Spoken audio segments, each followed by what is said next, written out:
Welcome to the Fear and Greed Daily Interview. I'm Sean Aylmer.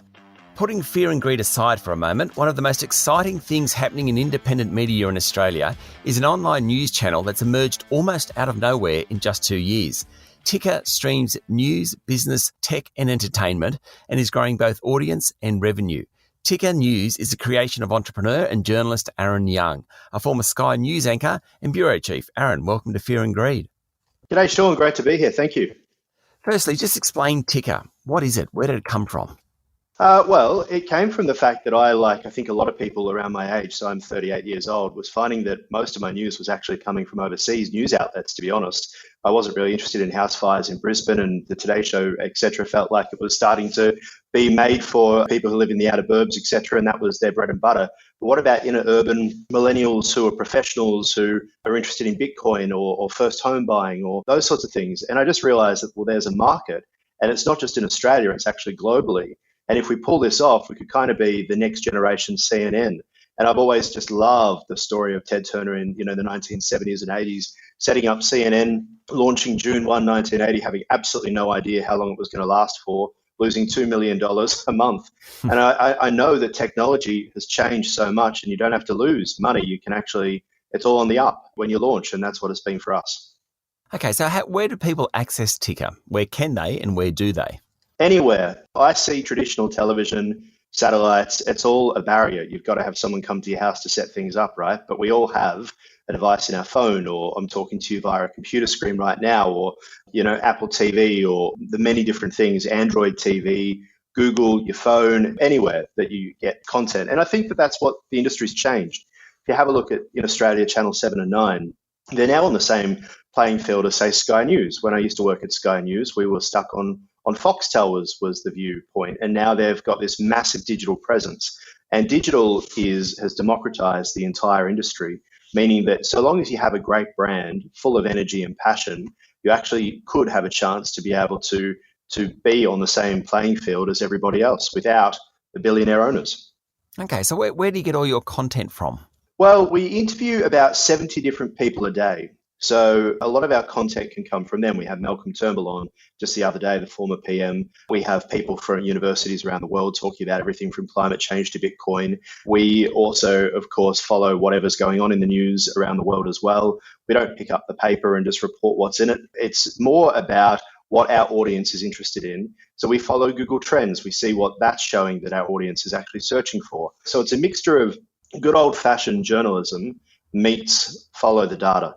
Yep, and which of course is a holy grail for all media outlets. They all want data-informed journalism. So it's not strictly data, but it's certainly informed by it, which is... And it's not strictly journalism anymore. If you have a look at something like news.com.au, there might be a couple of news stories, but a lot of it is now news you can use. So journalism is a very loose term, I think, for what we're all doing in the space. And it's essentially eyeballs. You remember the Netflix CEO said, we don't compete with anyone else. We compete with your sleep.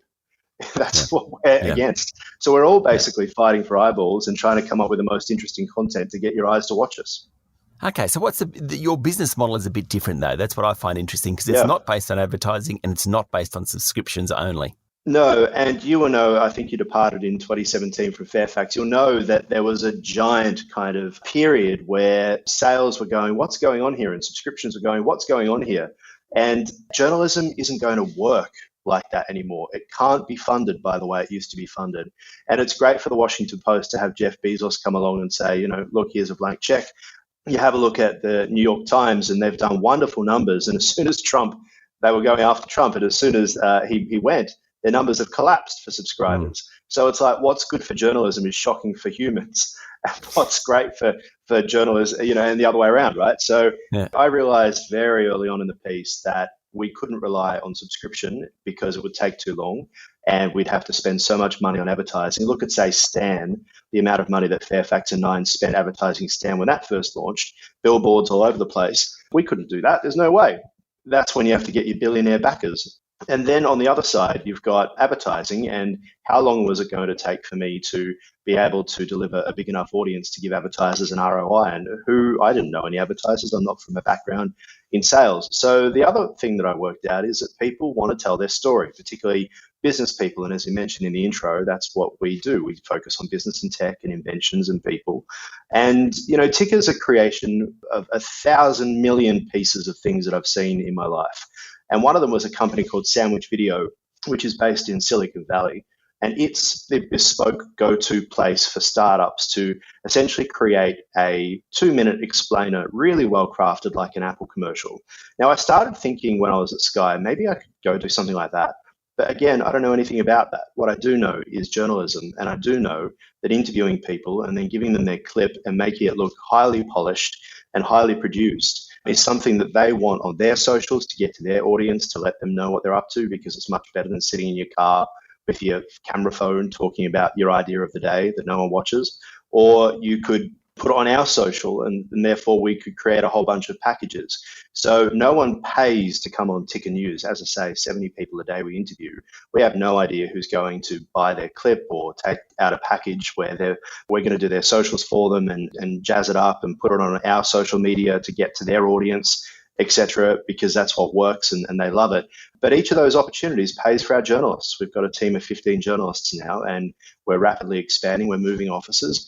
We also have programs called Ticker Originals, which are 15-minute programs like Ticker Business, which is powered by Oz Industry. We've got a whole bunch of different programs which are powered by different companies. We maintain editorial independence on absolutely everything we do. We provide the host. We don't pretend that it's a news program, but it's a conversation, as I just said about news.com.au. We can't put everything under the guise of journalism because it isn't anymore. So if I'm a business listening to this, you are talking about content though, not content marketing? It's both. We create the content and then we do the marketing for you. So we're a one-stop shop. Imagine going to the Today Show and getting your story out there. That's going to be great because you've got the audience of the Today Show and you know who their audience is. For us, we have a very different audience. So you've got the live component where you come on and you talk to under 45s around the world who might be interested in what you're doing, and they might be interested in your viewpoint. It's not really for people who just have a product to sell.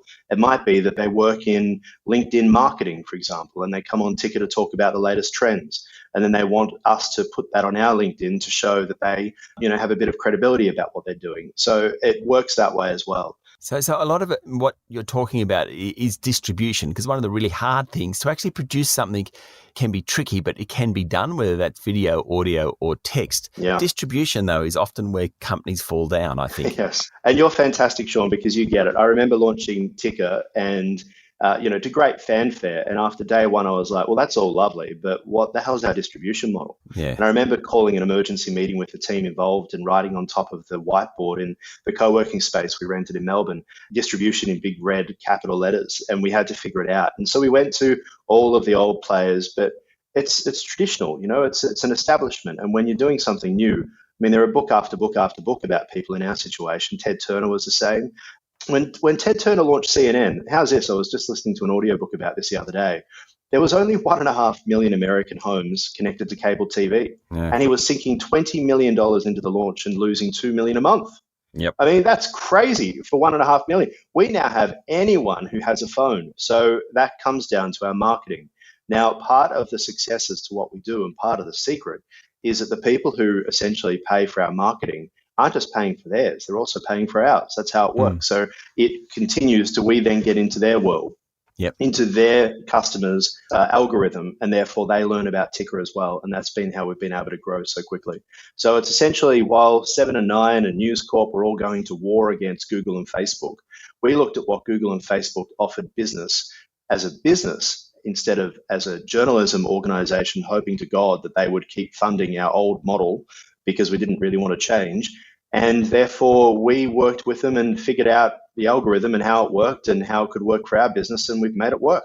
You certainly get the feeling that taking on Facebook and Google and the big tech is not such a sensible idea. And I know the local media organisations have done that. But as Tim Burrows from Umbrella said, you're fighting a tide there. And so kind of what you've done is look at the advantages they give you through distribution primarily and use that to your advantage. The question then is, how big is your audience?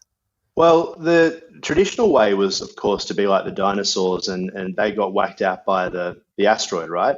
Our dinosaurs saw the asteroid coming and tried to stop it from coming, but it's still coming. And good luck to them, and they're trying to work with it, and I hope that it works for them. And we're not here to kill off any business model. I've always said that from the beginning. We're here just to try something different. So when we first began, we were very much focused on Australia only. I think in the first 2 weeks, we had views of about 250,000, which wasn't a huge amount, but it gave us a launching pad of somewhere to start. We quickly grew that to 1 million and then to 2 million. And I believe we're up to about 5 million individual views per month. But what happens with that as well is because we're on so many platforms, we literally have to do a monthly audit for all of our clients to find out exactly where it is. It's not how many newspapers, did the news agents tell you they sold plus your subscription, or what did OzTam tell you people watched for 1 minute or 15 minutes of a program. For us, it's a very different world, and there's no one measuring it at the moment. We'd like to actually start something to get that going, because Ticker won't be the first. I see us as essentially like the next generation of FTA, Free TV Australia, where we all have to get together and actually create an industry.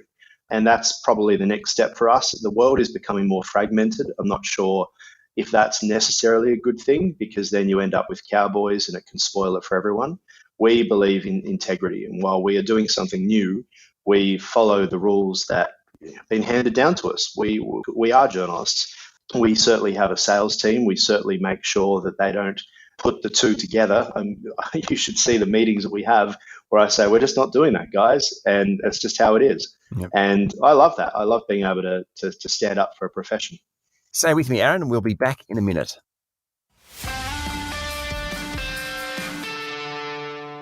My guest this morning is Ahron Young, founder of Ticker News. So where will you be in 10 years' time?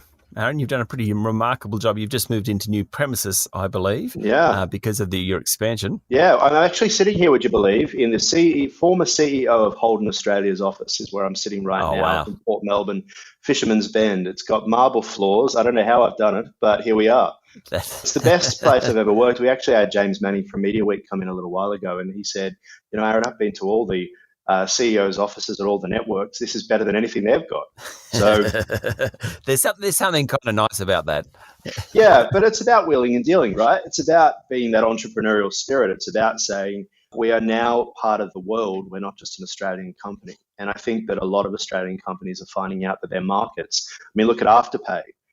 It's all great here, but you've got to follow the money, and the money will tell you what your business is. So in terms of where we're at in 10 years, well, we got back from a trip to Sydney 4 weeks ago. And before that trip, Sean, we weren't going to move. Right. And 4 weeks later, we're about to, literally, I'm looking at the set, which is in place. The control room's in place. We're about to move in, and we'll be starting on Monday. So from that perspective, 10 years, I don't know. I have no idea. I hope happy is all I hope. Happy. It sounds, Ahron, the way you think about things, you're happy to turn on a dime if that's what it takes. Oh, we've done that the whole time. Like, our business model when we first began is nothing like what we are today. Yeah. And I go for bike rides when I have a major challenge, so quite often. And I say to myself, I'm not finishing this bike ride until I can come up with a solution. And that's what you have to do, right? Because money isn't the solution to every problem. And if you think it is, you run out of money. Well, we're heading into winter, so we'll see what happens. But yeah, it's just about saying, what does the audience want from us? Where are the opportunities? Yeah. We know that we're going to go to San Francisco next, as opposed to, say, New York. And people say, why not New York? That's the center of media. And I say, well, what was your experience as an Australian business rocking up to the heaven of startups and media on the West Coast? And they'd say, the journalists would say, we'd love to cover you, but New York isn't interested. So we go to New York. And I said, well, imagine if I'm sitting in San Francisco scooping up all the people like you who keep being told no from New York. Yep. And that's how I think. Fantastic. Do you miss, you're a very good journalist yourself at Sky News and 3AW. Do you miss being a journalist, or you prefer being an entrepreneur? I think that journalism is actually extremely entrepreneurial. I think that when you think about a boss saying, here's a problem, go fix it, or don't come back, that's what I go through every day here at Ticker. Yeah. It's just now I'm the boss. So you think about those boardroom editorial meetings, you think about all of the challenges you come across. And at Sky, like I forged the video journalism path. I was a Melbourne bureau chief and set up studios and had to liaise and keep relations good with governments and businesses. And so really it was just transitioning those skills to something new, knowing that what it gave me was the confidence that I wasn't, biting off more than I could chew. Certainly learning about staffing I had done there, but I think the biggest thing was just learning about the importance of revenue, which I think a lot of journalists think that money just grows on trees, and it does not grow on trees. You've got to fight for every dime. I think that's a good place to leave it. Ahron, thanks for talking to Fear and Greed. Thanks so much, Sean. Appreciate it. That was Ahron Young, the founder of Ticker News. This is a Fear and Greed daily interview. Join me every morning for the full Fear and Greed podcast with all the business news you need to know. I'm Sean Aylmer. Enjoy your day.